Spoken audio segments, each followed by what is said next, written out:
Raising এর মাধ্যমে এই মেলার সময় যেভাবে পিলগ্রিমসদের যাওয়ার যে সুবিধা করে দেয়, কারণ সিলটেড হওয়ার জন্য আমাদের বাস বিশেষ করে যে প্রকৃতির নিয়মে যে জোয়ার ভাটা হয় তাতে কিন্তু যাতায়াতের এই প্রচুর পিলগ্রিমস প্রায় গতবারে আমাদের প্রায় 70 লাখের উপরে পিলগ্রিমস ছিল।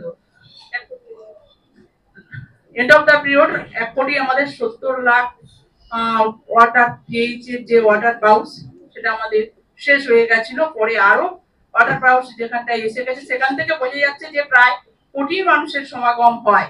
সেই জায়গায় আমাদের পিডব্লিউডি তারাও এই মেলার সঙ্গে ওতপ্রোতভাবে জড়িত এবং জেলা তো রয়েছেই, সমস্ত ডিপার্টমেন্ট আপনারা যারা সাংবাদিক বন্ধুরা রয়েছেন তারা গত কয়েক বছর যেভাবে মেলাটাকে কভারেজ করছেন সেখান থেকে আপনাদের কাছে নতুন করে কিছু বলার নেই যে কত পিলগ্রিমস সেখানে আসে এবং রাজ্য সরকার কিভাবে পরিষেবা দেয়, কিন্তু বলার উদ্দেশ্য একটাই যে প্রতিবারে গঙ্গাসাগর মেলা যেন আমাদের কাছে আপনাদের কাছে নতুন রূপে আসছে এবং আমাদের মাননীয় মুখ্যমন্ত্রী সেটাকে আরো উন্নততর জায়গা পৌঁছে দিচ্ছে। এবং আপনারা জানেন অলরেডি মুড়িগঙ্গার উপরে ব্রিজ যেটা হওয়ার কথা ছিল সেটা প্রায় উদ্বোধনের জায়গায় চলে এসেছে এবং ফান্ড এবং টেন্ডার দুটোই হয়ে গেছে আপনারা জানেন। সেই জায়গা থেকে আগামী দিনে গঙ্গাসাগর মেলা যে আরো একটা ভালো জায়গায় পৌঁছবে, প্রত্যেক পিলগ্রিমস অর্থাৎ গঙ্গাসাগরে যে সমস্ত গঙ্গাসাগর আমাদের মাননীয় মুখ্যমন্ত্রীর একটা কি বলা যায় ড্রিম প্রজেক্ট বললেও ভুল হবে, কারণ একটা যে মেলাটাকে নিয়ে বারবার উনি এবং আমরা সবাই দাবি করছি যেটা একটা ন্যাশনাল মেলা হওয়া উচিত, কিন্তু কেন্দ্র সরকার সেটা কোনোভাবেই ঘোষণা করছে না। কারণ আমরা যদি অন্য মেলাগুলো বিশেষ করে আমরা যদি দেখি যে গঙ্গাসাগরে যে ধরনের পিলগ্রিমস আসে এবং মুড়িগঙ্গা যে নদী সেই নদী পার হয়ে কপিল দেব মুনির আশ্রমে পৌঁছানো, এখানে সেখানে পুণ্য স্নান করে পুণ্যার্থীরা সারা পৃথিবীর পুণ্যার্থীরা সেখানটায় আসে। আমাদের মাননীয় মুখ্যমন্ত্রী আপনারা দেখেছেন এই পিলগ্রিমসদের জন্য ডিএম সাহেব ডিটেলস বললেন, বাস থেকে লঞ্চ থেকে ভেসেল থেকে শুরু করে বাফার জোন হেলথ, বিশেষ করে আমাদের পুলিশ প্রশাসন আছে, তারা এই মেলাটাকে এত সুন্দরভাবে পরিচালনা করে এবং এত পিলগ্রিমস আছে তাদের এত সুন্দর পরিষেবা দেয়। আমাদের প্রত্যেকটা আধিকারিক ডিএম এডিএম আমাদের এডিএম জি আমাদের গঙ্গাসাগরের যে জেবিটিএন যে চেয়ারম্যান আমাদের সহকারী সভাধিপতি আমাদের সুমন্ত মালি মহাশয়, আমাদের সহকারী সভাধিপতি তিনি আছেন, আমাদের এডিএম ডেভেলপমেন্ট আছেন এডিএম জেপি সাহেব, আছেন আমাদের এসপি সাহেব কটেশ্বর রায় মহাশয়, তিনি গতবারেও মেলাটাকে খুব সুন্দরভাবে দায়িত্ব নিয়ে পরিচালনা করেছেন এবং আমরা সাহেবরা আছেন এবং আপনারা যারা সাংবাদিক বন্ধুরা যারা আছেন, আমি প্রত্যেককে 2025 গঙ্গাসাগর মেলার উপলক্ষে আজকে সাংবাদিক সম্মেলনে সম্মান এবং শ্রদ্ধা জানাই। ডিএম সাহেব এবং সভাধিপতি ম্যাডাম বেশ কিছু কথা বলেছে, যেহেতু আমার কর্মক্ষেত্র এটা নামখানা এবং সাগরের একটু দায়িত্ব আছে Gangasagar Bakkhali development authority chairman হিসাবে। আমি 2003 সাল থেকে প্রত্যক্ষভাবে গঙ্গাসাগর মেলার প্রধান হিসাবে জড়িয়ে আছি নামখানাতে। আমি যতটুকু দেখেছি 2000 অনেক আগের গঙ্গাসাগর মেলা আমার প্রত্যক্ষ দেখা এবং 2012 সাল থেকে গঙ্গাসাগর একটু পরিবর্তনের গঙ্গাসাগর হয়েছে। আপনারা জানেন যে ভারতবর্ষে যত পুণ্যস্থান আছে সেখানে বিমান রেল বাস যোগাযোগ খুব ভালো জায়গায় থাকে, কিন্তু গঙ্গাসাগরে যেতে গেলে যে বদ্বীপ সেখানে নদীমাতৃক চারধারে নদী, সেখানে যেতে গেলে একটা সমস্যার মধ্য দিয়ে নদীটা বের হয়ে যেতে হয়। স্বাভাবিকভাবে এটা একটা চ্যালেঞ্জের ব্যাপার থাকে আমাদের দক্ষিণ 24 পরগনা জেলা প্রশাসনের পক্ষে। আমরা বারে বারে এটা বলেছি, ম্যাডাম বলছিলেন যে এরকম একটা জায়গায় যেখানে যত ইনকাম হচ্ছে আয় হচ্ছে পুণ্যার্থীরা দিচ্ছেন পিলগ্রিমসরা দিচ্ছেন, তার কিন্তু সিংহভাগ টাকা উত্তরপ্রদেশে যাচ্ছে। স্বাভাবিকভাবে আমাদের কিন্তু এখানে কোনো মন্দির থেকে বা কোনো আয় ইনকাম আমাদের হচ্ছে না, বরঞ্চ আমাদের মাননীয় মুখ্যমন্ত্রী মমতা বন্দ্যোপাধ্যায় 5 টাকা করে যে পিলগ্রিম আমাদের ট্যাক্স ছিল সেটাও তুলে দেওয়া হয়েছে। স্বাভাবিকভাবে বুঝতে পেরেছেন এর যা খরচ সেটা তো আপনার আমাদের মাননীয় মুখ্যমন্ত্রী আসার পরে যেভাবে তিনি নিয়েছেন এবং ভারতবর্ষে যারা পিলগ্রিমস যারা পুণ্যার্থী যারা আসছেন তারা যেভাবে এখান থেকে যে মেসেজটা নিয়ে যাচ্ছে তাদের সঙ্গে কথা বললে আপনারাও বুঝতে পারবেন, আপনারা বুঝেছেন বেশ কয়েক বছরে যে এর একটা নতুন পরিবর্তন হয়েছে। পরবর্তীকালে আপনারা দেখেছেন এই মেলাটাকে একটা উচ্চ পর্যায়ে নিয়ে যাওয়ার জন্য মাননীয় ডিএম সাহেব ওনারা যেভাবে তিনি এই সন্ধ্যা আরতি থেকে বিভিন্ন দিক থেকে যে বিষয়গুলো, যে স্নান, আমাদের এখানে সন্ধ্যা আরতি, এখানে আমাদের একটা ধ্যান কেন্দ্র ছিল, বিভিন্ন আমাদের বাংলার যে মন্দিরের তার যে বিষয়গুলো, যে মডেলগুলো আমরা দেখাচ্ছি, তাতে কিন্তু পুণ্যার্থীরা খুব সুন্দরভাবে বাংলা সম্পর্কে একটা ধারণা নিয়ে যেতে পারছে।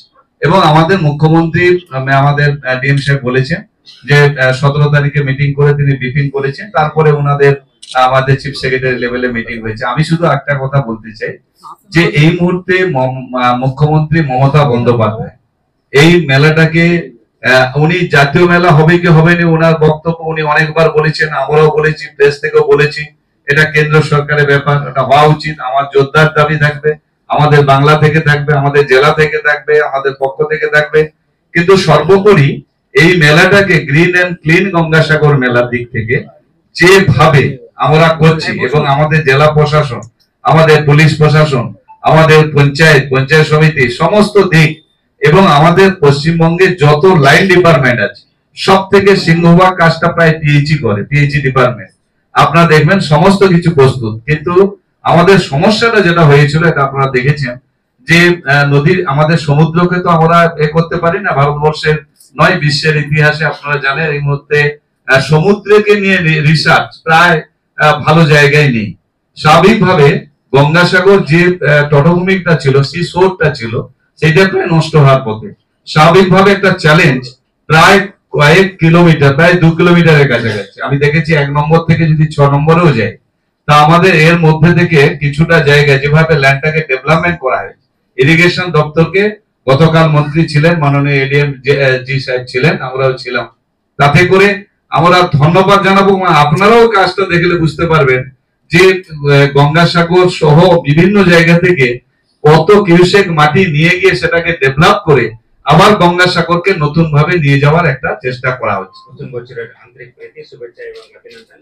আমাদেরকে ডিএম সাহেব ইন ডিটেল ব্রিফ করে দিয়েছেন গঙ্গাসাগর মেলা নিয়ে। আমি পুলিশ পক্ষ থেকে যা যা অ্যারেঞ্জমেন্টস আছে ও অ্যারেঞ্জমেন্ট আপনাকে ব্রিফ করে দেব।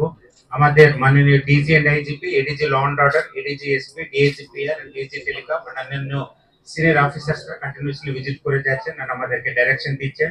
আর গত বছরের মেলা মাননীয় মুখ্যমন্ত্রী গাইডেন্সে আমরা ফ্ললেস করলাম, অনেক ভালোভাবে আমরা পার করলাম গত বছরের মেলা। এই বছর মেলা ওই রকমটা পার করার জন্য আমাদের মধ্যে কোঅর্ডিনেশন সবকিছু ঠিক মতো চলছে। এন্ড গঙ্গাসাগর মেলা স্টার্ট হচ্ছে 8 থেকে 17 পর্যন্ত, এন্ড হোলি ডিপ স্টার্ট হবে 14th 6:58 AM to 15 6:58 AM। এর জন্য আমাদের ক্রাউড, বেসিক ক্রাউড 13 তারিখে অনেক বেশি হবে, 13, 14, 15 তারিখে। তো এর জন্য আমরা পুরো গঙ্গাসাগর মেলাকে আমরা 12টা সেক্টর এন্ড 11 সাবসেক্টর হিসাবে আমরা ডিভাইড করলাম। অনেকগুলো কন্ট্রোল রুম থাকবে পুলিশের, এন্ড তারপরে আমরা বাফার জোনস আছে যেখানে গাড়িগুলো আমরা পার্কিং করার জন্য, আমাদের জায়গাটা লিমিটেড জায়গা, হারুদ পয়েন্ট পোস্টের কাছে যে জায়গা আছে লট 8-এ, তো আমরা বিভিন্ন জায়গা থেকে বাফার জোনস রাখছি, অল্টারনেটিভ বাফার জোনস রাখছি। বাই চান্স বৃষ্টি হলে তখন আমাদের পার্কিং অ্যারেঞ্জমেন্ট আমরা আলাদাভাবে করছি। And police force deployment around 30 senior officers include করে 13,000 ফোর্স আমরা ডিপ্লয় করছি। এছাড়া মোটরসাইকেল পেট্রোলিং টিম থাকছে, ওয়াচ টাওয়ার থাকছে, সিসিটিভি ক্যামেরা মনিটরিং হচ্ছে, অ্যান্টি ক্রাইম পেট্রোলিং টিমস থাকছে, হিট টিমস থাকছে, এন্ড পুলিশ অ্যাসিস্ট্যান্টস বুথে মে হেল্প ইউ বুথস গুলো অনেকগুলো বুথ থাকছে। এন্ড এছাড়া plain cloth arrangement, intelligence gathering এর জন্য থাকছে, অ্যান্টি সাবোটেজ টিম থাকছে, DFMD, HSMD, DSMD, extension meter, search light, plain cloth watch team অনেকগুলো থাকছে। তারপরে BDDS team, sniffer dog, bomb disposal and bomb detection disposal squad থাকছে, counter insurgency force থাকছে, তারপরে West Bengal civil emergency force থাকছে, health থাকছে, fire team থাকছে। Particularly আমরা এখানে মেইন চ্যালেঞ্জ আছে লট 8 থেকে কুচবিহার থেকে, নামখানা থেকে, চেমকুড়ি, বেনুবান থেকে ট্রান্সপোর্টেশন পিলিগ্রিমের মুভমেন্ট দিয়ে, এর জন্য আমরা রিভার এন্ড পেটিং এর উপরে বেশি ধ্যান দিলাম। নেভি 2টো টিম থাকছে, কোস্ট গার্ড 1টা টিম থাকছে, সিভিল ডিফেন্স 5টা টিম থাকছে, water wing and civil defence 5টা টিম থাকছে, এনডিআরএফ বিভিন্ন জায়গা থেকে আমরা 5টা টিম রাখছি। ডিজাস্টার ম্যানেজমেন্ট গ্রুপ আমাদের ওয়েস্ট বেঙ্গলের গ্রুপ 5টা টিম থাকছে, লঞ্চ পেট্রোলিং 21 লঞ্চ পেট্রোলিং থাকছে, FIP fast intercepting boat patrolling and ATV all terrain vehicle patrolling 7টা থাকছে। এন্ড পিলগ্রিমস এর জন্য অনেকগুলো পিলগ্রিম সেট করা হচ্ছে। আমাদের ডিএম সাহেব আমাদেরকে ব্রিফ করে দিয়েছিলেন barge vessel and launch and water ambulance কি রকম থাকছে, অ্যান্টি ফগ এর জন্য কি রকম অ্যারেঞ্জমেন্টস থাকছে আমাদেরকে, অ্যান্টি ফগ লাইটস, তারপরে টাওয়ার্স ইলুমিনেশন, জেটিস ইলুমিনেশন আমাদের ডিএম সাহেব তরফ থেকে, এন্ড চ্যানেল মার্কিং অন রিভারেন্ট জার্নির জন্য হচ্ছে, হেলিকপ্টার ফ্যাসিলিটিস থাকছে। এই ছাড়া আপনারা জানেন যে প্রত্যেক বছর গঙ্গাসাগর পিলগ্রিমস বাড়ছে, এর জন্য আমরা পার্টিকুলারলি হারুদ পয়েন্ট কোস্টালের বাস স্ট্যান্ড কে আমরা একটু সিস্টেম্যাটিকলি আমরা করাচ্ছি। এই ছাড়া আমাদের কুচবিহারের দিক থেকে গেলে নতুন বাস স্ট্যান্ডের কাছে আমরা 3টে বাস বে আমরা অ্যাড করছি। গত বছর 7টা বাস বে ছিল, এবছর 10টা হচ্ছে। এই ছাড়া আমরা ডিবোর্ডিং পয়েন্ট আগে আশ্রম মোড় কাছে থাকতো, আর কুচবিহারের ক্যাপাসিটিটা লিমিটেড, ও ক্যাপাসিটিকে বাড়ানোর জন্য আমরা ডিবোর্ডিং পয়েন্ট বিবেকানন্দ বাস স্ট্যান্ডের দিকে, বিবেকানন্দ স্কুলের কাছাকাছি আমরা নিয়ে যাচ্ছি, যেখানে আমরা 1 কিলোমিটার জায়গা পাচ্ছি। এই ছাড়া আমরা যখন সাগর দিকে গেলে সাগর দিকে খেবন বাস স্ট্যান্ড থেকে জেলাল মোড় পর্যন্ত আমরা ব্যারিকেডিং করে বাস স্ট্যান্ডকে এক্সটেন্ড করছি। জেনারেলি খেবন কেটুর বাস স্ট্যান্ডের উপরে প্রচুর চাপ থাকবে, তো আমাদের লিমিটেড বাস মুভমেন্ট থাকবে। ও সংখ্যাগুলো বাড়ানোর জন্য, জায়গাগুলো এক্সটেনশন করার জন্য আমরা ये অ্যারেঞ্জমেন্টস আমরা করাচ্ছি। এন্ড আপনারা সবাই জানেন যে বিচ নাম্বার 2 আমাদের টেম্পল রোড নাম্বার 2 ওখানে বিচ এরোজ হয়ে আছে। এর জন্য আমরা বিচের দিক থেকে particularly road number 1 and road number 6 থেকে যা anti crime patrolling team beach ভালো করে ব্যবহার করার জন্য, আমাদের মেটাল রোড ঠিক মতো রাখার জন্য, ব্যারিকেডিং ঠিক মতো করার জন্য, এর জন্য পুলিশ অ্যারেঞ্জমেন্ট ঠিকঠাক চলছে। বাকি যা যা আমাদের ফ্যাসিলিটি সেটা কিন্তু থাকবে। এই বুকলেটটা কিন্তু we will share it with you, আমাদের কাছে সাফিসিয়েন্ট এই বুকলেটটা রয়েছে। সো এটা রইলো আমার পক্ষ থেকে এই একটা এরপরে আমি রিকোয়েস্ট করব মাননীয় সভাধিপতিকে বলা, তারপরে উই উইল